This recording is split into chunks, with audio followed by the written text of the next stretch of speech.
We've already talked about the basics of Trikaya Buddhism, which are meditation, mindfulness, and contemplation. Those are our three core practices. And today I want to talk about the side effect of those practices.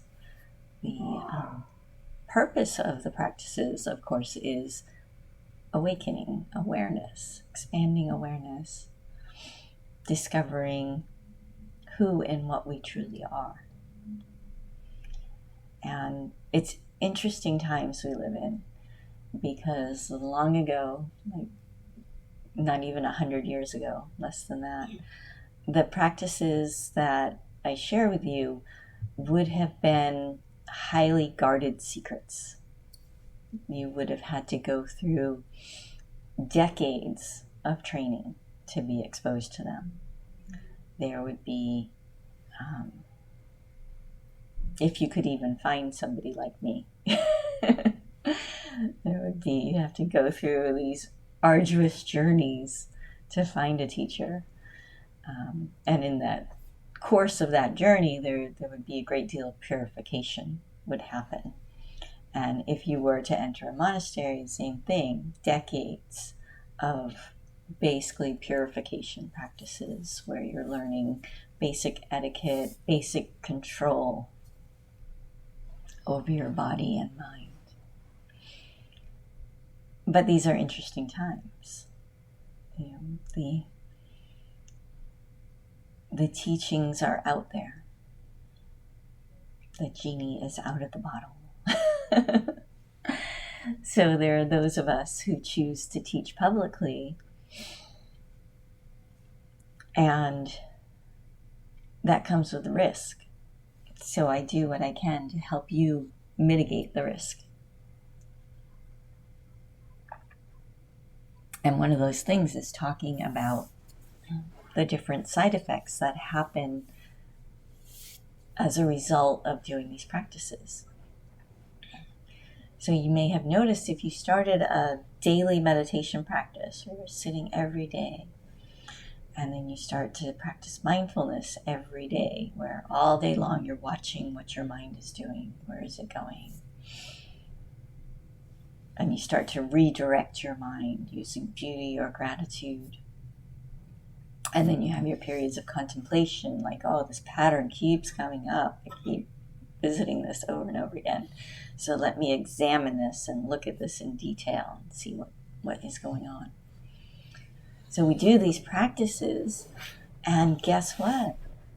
They work. The awareness field expands. We open. One of the things that you might notice is how much you feel, how much you sense. So basically our psychic awareness explodes. Maybe you were a little empathetic before, where you could kind of feel what people were going through. And then when you start to practice for even a couple months, all of a sudden, from across the room, you feel like, oh my goodness, that person's having a really hard day, and you're just like practically in tears because it's so heavy.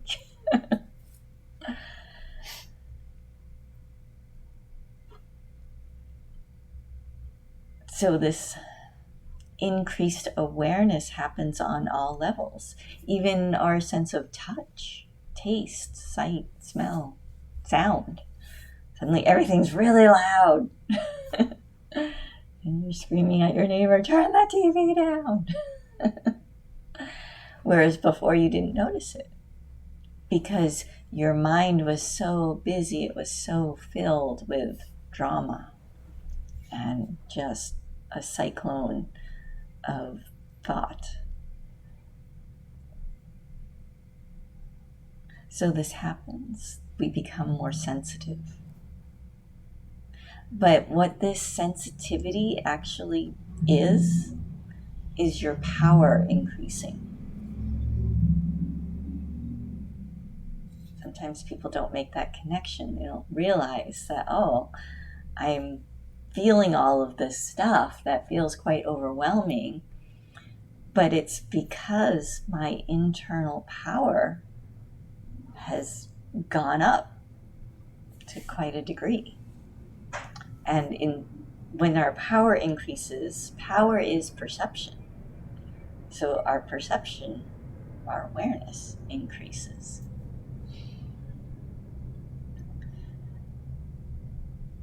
So what that means is, although it can feel quite overwhelming, it also means that you have the power to direct your attention. So this becomes part of our practice too. It becomes the level 2 game of mindfulness, if you will. So level 1 is you're just paying attention and becoming aware of all that's happening inside of you. And then you're learning this redirection technique of like, oh, I feel kind of gross right now, or I'm having really negative thoughts, so let me focus on beauty, let me focus on gratitude until they shift. As your perception expands, and now you're becoming aware of all these different levels through all your different senses, now it becomes a practice of choosing where you're going to place your attention. So you walk into a room, and maybe it's your office, and across the office you feel your coworker. Or if it's a classroom, you feel a student that you've never even talked to, and you feel their pain, you feel their anguish. So in that moment, you have the opportunity to adjust your focus, fine-tune it. So you acknowledge, of course, what you're experiencing, because otherwise you're just shutting off a layer of your awareness. You're actually decreasing your power by doing that. But instead, by saying, oh, yes, I am aware that person is in pain. What other things am I feeling? And you start to become aware, like, oh, wait, there's a sense of spaciousness that I didn't notice before. Let me tune into that. And that can alleviate the pressure. So we find something within our immediate environment, just like we do with the beauty and gratitude game. We find a different sensation that feels less abrasive. So it might be something tactile. So wear soft things. You'll be like, oh, the softness of my scarf. Or the firmness and the support of my chair. And you tune your focus into that. And then as you're ready, you open back up again. And you allow yourself to experience and feel all the different sensations within your environment. This becomes practice for later on, when we start to actually dissolve into that spaciousness. So this will help you later, is what I'm saying. Now, one of the things that you can do to help yourself, and it's a good habit to get into from the very beginning, is being very aware of the people that you hold in your mind.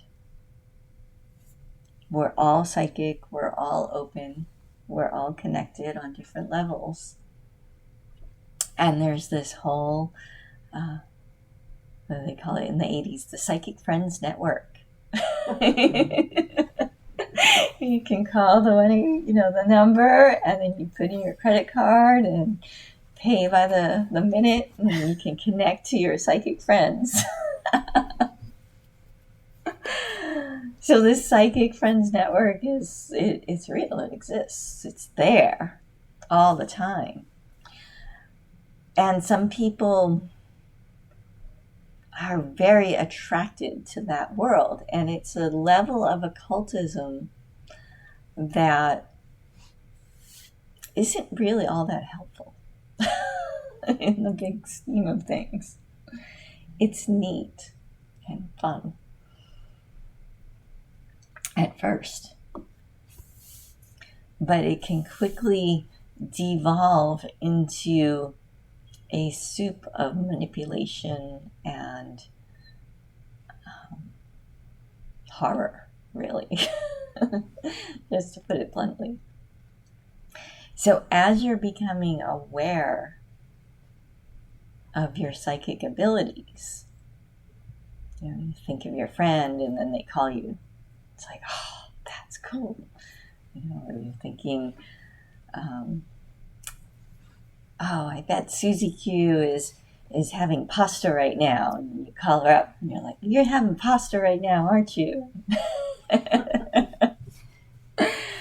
And it's, like I said, there's a certain playfulness and fun when we're exploring this level of connection because it's very validating. It teaches us that, whoa, what I'm experiencing is real. And that's very useful. So don't pretend, don't just say like, oh, not going to engage. That's not real. Because you will engage. You will play with it. That's just human nature. But I'm encouraging you to do it intelligently and to be very aware of what it is that you're actually doing. And to practice spending most of your time without other people in your head. What's going on in other people's heads is really not your business. It's like walking into somebody's house and running right into their bedroom and looking in their closet. It's like, whoa, I just invited you over for tea and now you're in my bedroom in my closet. So it's a matter of, as you work on restraining yourself, it has this interesting effect where then we actually learn the boundaries within our own mind. So when we feel somebody else pressing psychically inside us, trying to get access, we have that same ability of restraint, of being like, no, you're not allowed here. And we can very gently block them. And it doesn't have to degrade into a fight.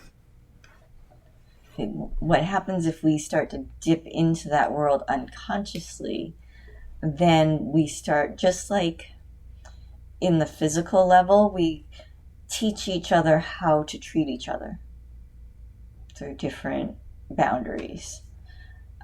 So we're doing the same thing on the psychic level.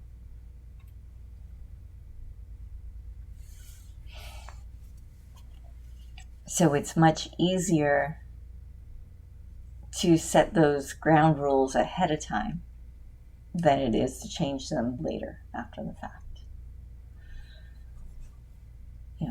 There are ways to change them, which we've talked about in other classes on energy lines and whatnot. So I won't go into that too much in detail today, but just know that as you're practicing and developing, that this is an aspect of the practice.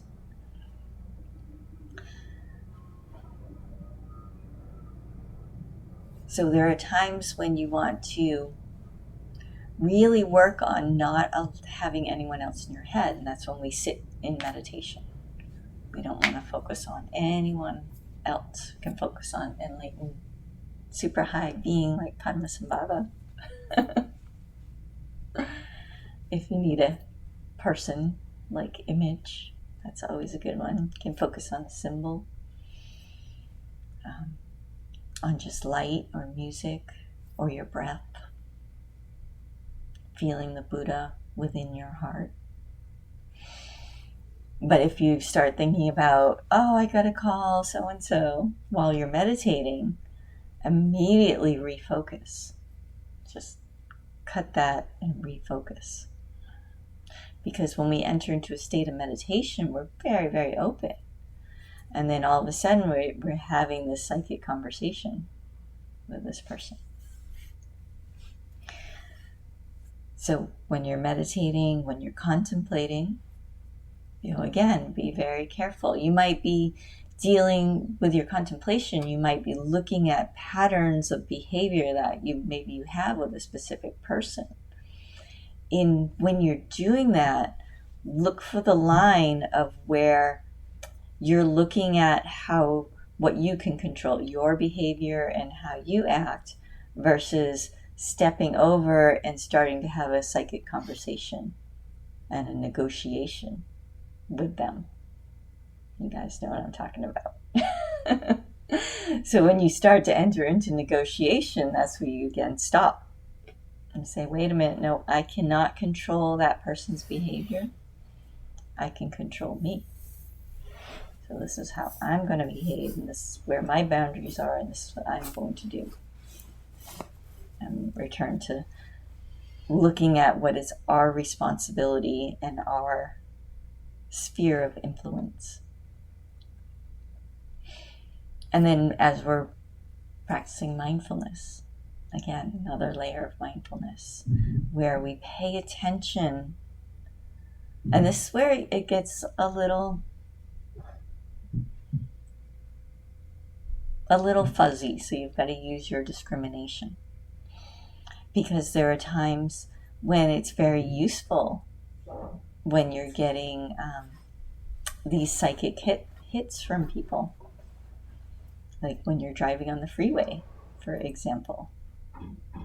And all of a sudden you feel like the car 2 lanes over is going to move over rapidly into your lane.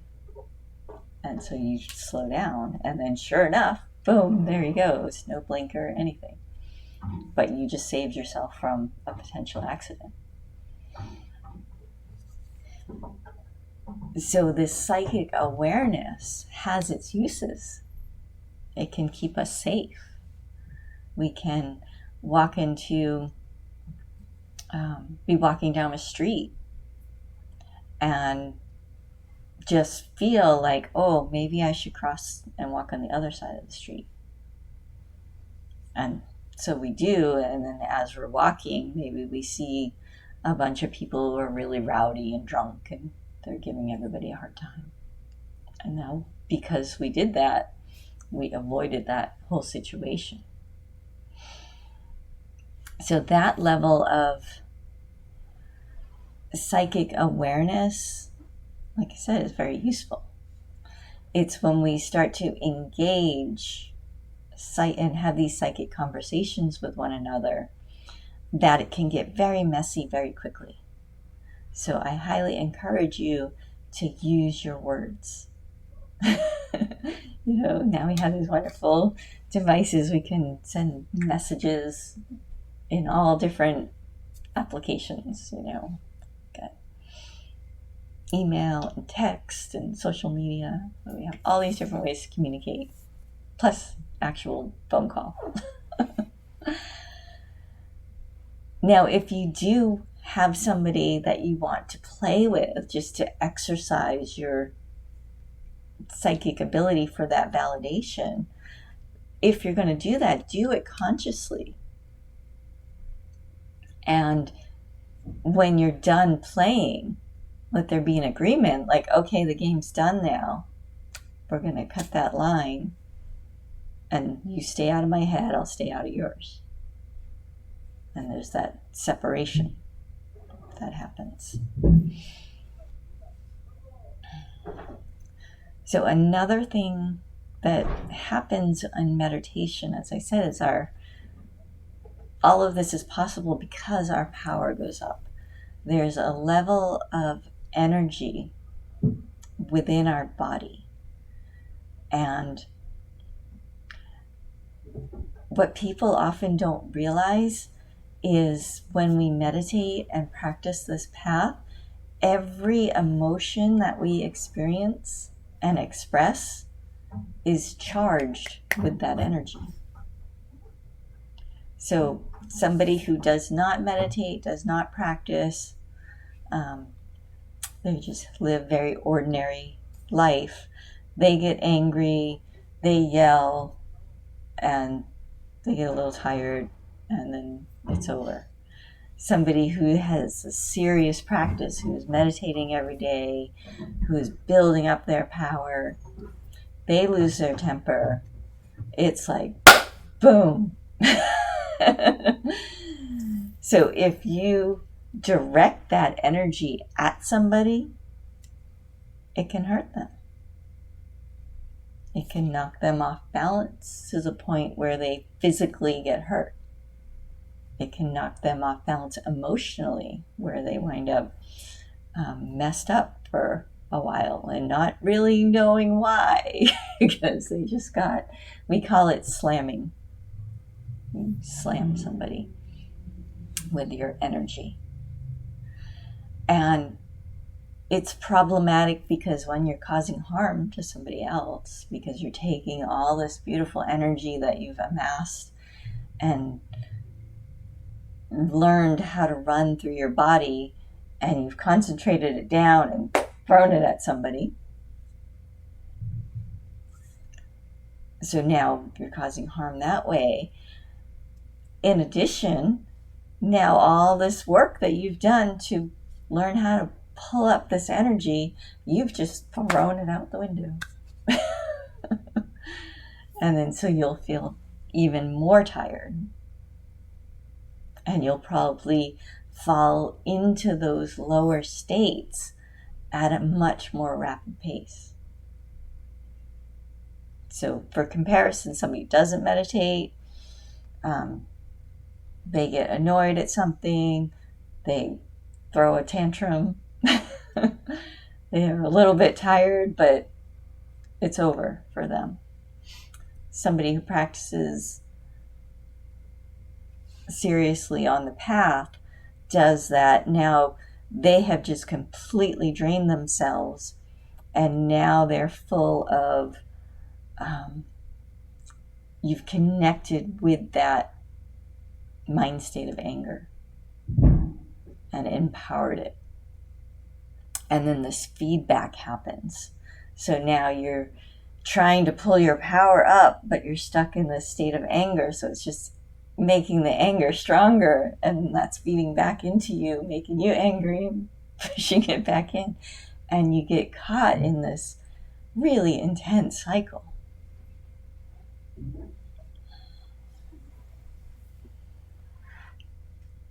So, very dangerous. I definitely do not recommend it. If you find yourself there, and you will at some point, this is part of learning. We all make mistakes. It will happen. At that point, it comes back to you stop. You just drop everything. You stop and say, whoa. I'm caught in a feedback loop.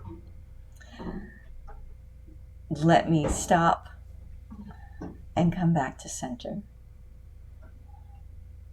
And it's like restarting your practice from the beginning. So we go back to the basics of beauty or gratitude, of sitting in silence, focusing, harnessing our attention, and then reconnecting with those higher mind states. And because the longer you let that feedback loop go on, the more energy it's going to take, more effort it will take for you to snap out of it. And so you just keep doing the basic practice. And that's okay, because we always start over. We always start over.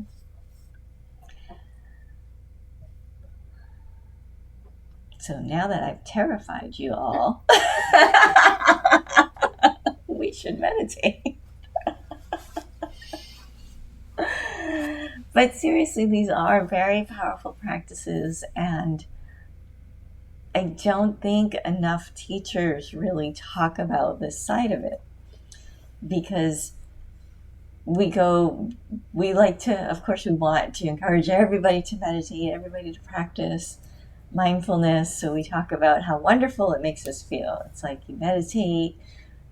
So let me talk about the good side effects that happens is when we go into meditation, all of our conditioning starts to melt. Everything that holds us in a particular form starts to let go, and we feel this wonderful expansion. We're no longer locked into a certain way of being. When we practice mindfulness, we learn how to control the focus of our attention. We're no longer stuck in any particular cycle. So what that means on a practical level, if we don't like how our life is, if we're not happy, then it's just a matter of redirecting our attention. It's very simple. And then, of course, the best part of it is we are expanding our awareness. We are touching into the higher and deeper levels of being that are so beyond anything this world has to offer. And in doing so, we discover this, what I call unreasonable joy, this completely unconditioned peace that is always here, always available, no matter what. Everything can be blowing up around you, and yet there's this sense of joy, of just pure happiness that's not dependent upon anything. And the more that you practice, the larger our ability to access that becomes. So one way my teacher put it is, if you think of it like a bank account, if you build up your ability to connect with that innate joy, you can create this giant bank account of happiness. And then when unfortunate things happen and it upsets you, it costs a little bit, but it costs you, like a couple pennies, but you've got billions. So you're like, oh yeah, that's kind of a bummer, but that's all right because I'm still happy. I still have all of this. And because we practice, we get to live these extraordinary lives of just ecstasy and beauty.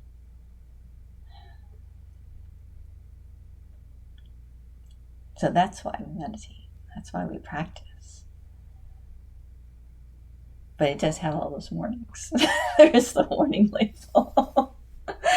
So yes, it is happy, happy, joy, joy, but it comes with responsibility, in other words. So to meditate, we'll do some chakra meditation. So we'll start by focusing on the navel center, right below your belly button. That's where we connect with power. And just let your attention rest on that part of your body. It goes all the way through to your spine. So you might feel it in your spine. You might not feel anything. So don't try to turn it into something it's not. Just, we're training at this point. So just feel your navel center, play one song. And then when the second song comes on, move your attention up to your heart. That's our sense of humor. That is creativity. And just allow yourself to be in that state of balance. And then when the third song comes on, move your attention up again to your third eye, right between your eyebrows, a little bit above. That's our center of innovation. It's our psychic abilities reside in that area. And just let your attention rest there and see what's there. Be curious. So meditation is a state of relaxed, open awareness. We're just allowing everything to be as it is without trying to change it, without trying to manipulate it. Just allowing ourselves to be present. So let's try that.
Are you muted, Taria?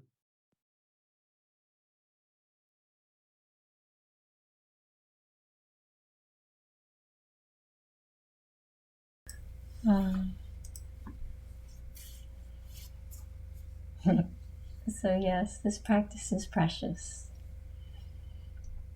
It's powerful beyond measure.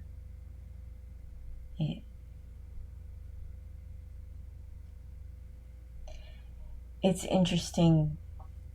Like I said, these are interesting times because of how advertising works, I guess. There's a lot of people that come to meditation and Buddhism because they're looking to put their lives back together. But really, Buddhism and meditation, it's about completely destroying your life.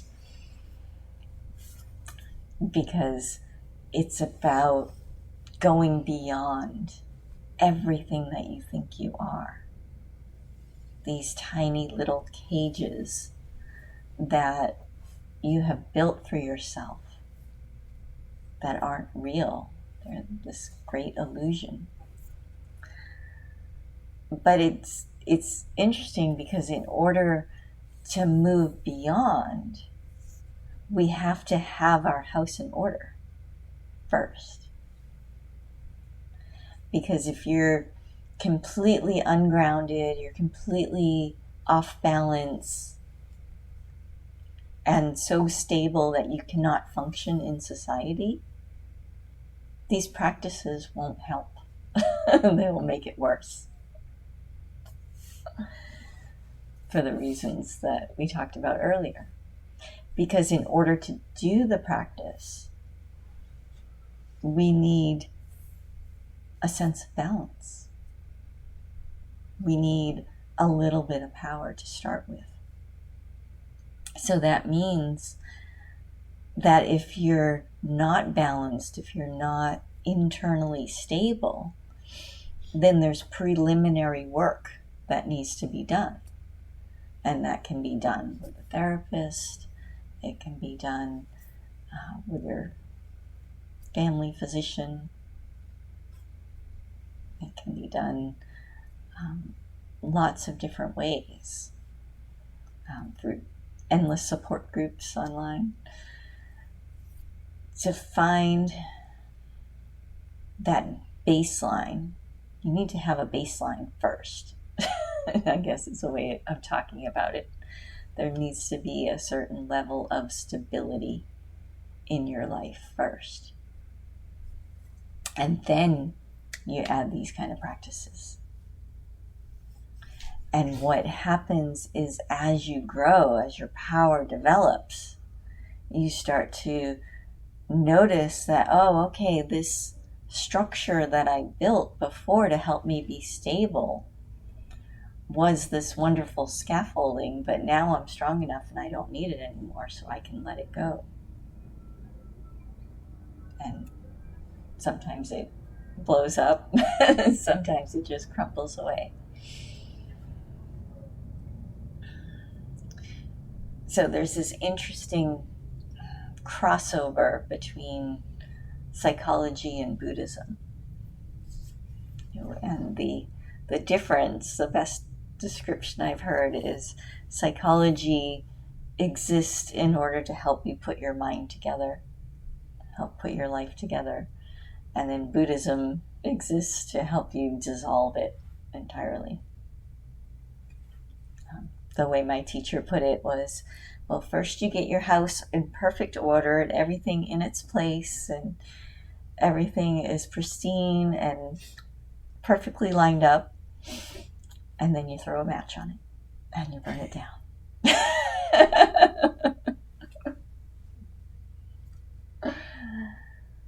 Because otherwise, to do it in any other order, like I said, doesn't work. It just makes you insane. It makes it so you can't function at all, and then you don't have the experience of actually awakening. Instead, you just devolve deeper and deeper into delusion. And that's probably the most heartbreaking type of delusion, is somebody that thinks they're awake when they're not, but yet they can't function at all in the world, and they're not really that awake from my perspective. There are, of course, people that are awake who choose not to interact with society or go live in a cave somewhere. I've met some of them in India. It's just the life they have chosen. But they are more than capable of putting on some clothes and going to the city and living in an apartment and getting a job. If they had to, they would do that.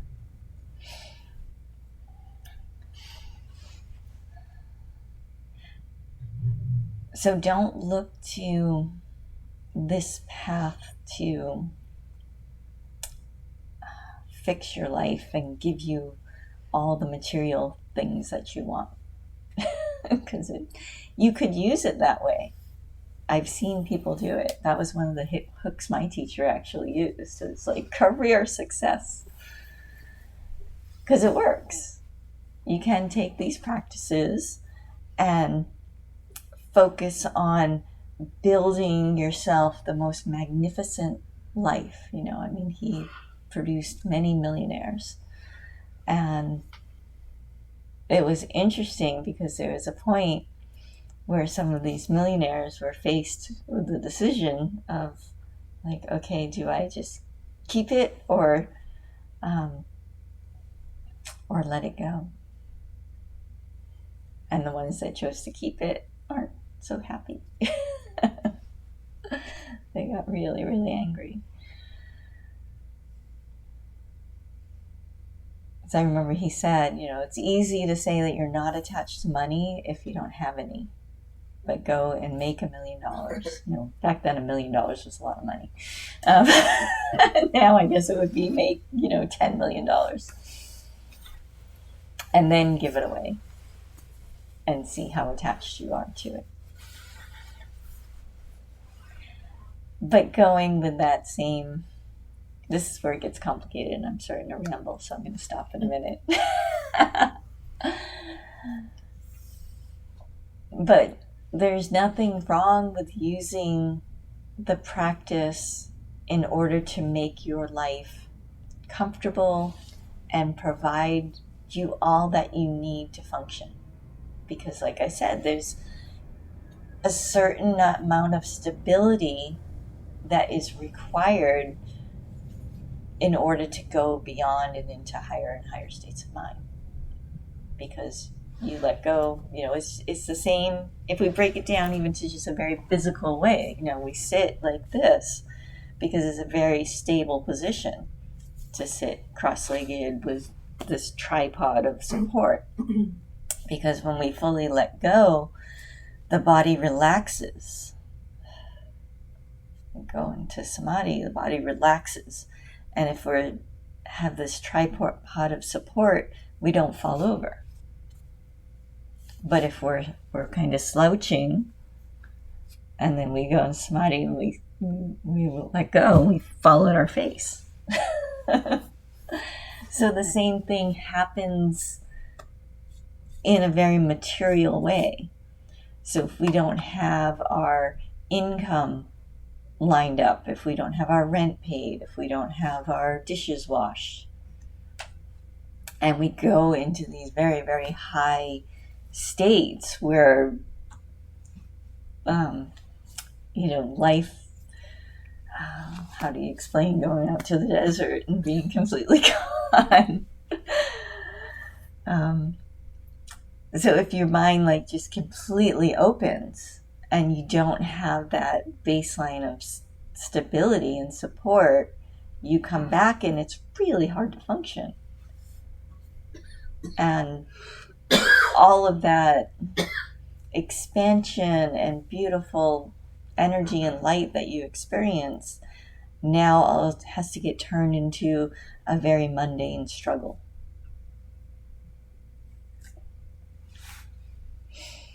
So it's worth taking the time at the beginning to really work on these seemingly mundane aspects of life, making sure that you have a proper place to live that supports your practice, making sure that you have income and job prospects that are going to continue to support you, and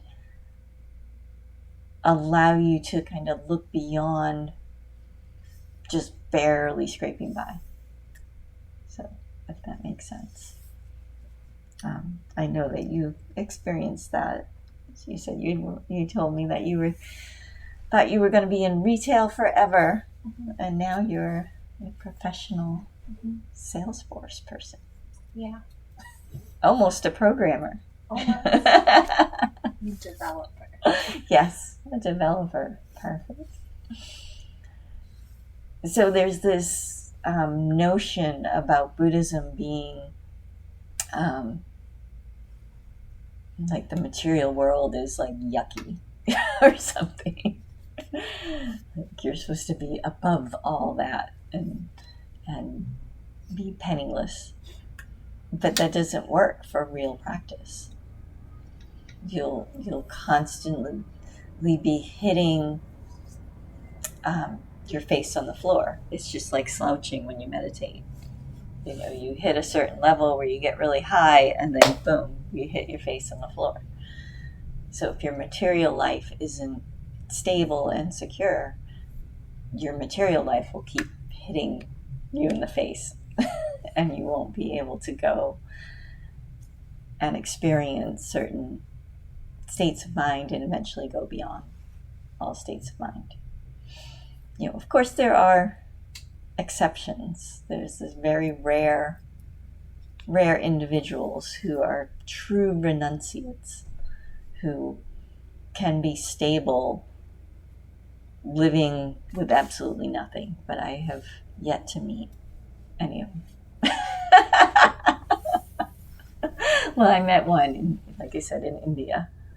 I met one Swami who, when he was a young teenager, like just left home and went and lived in caves and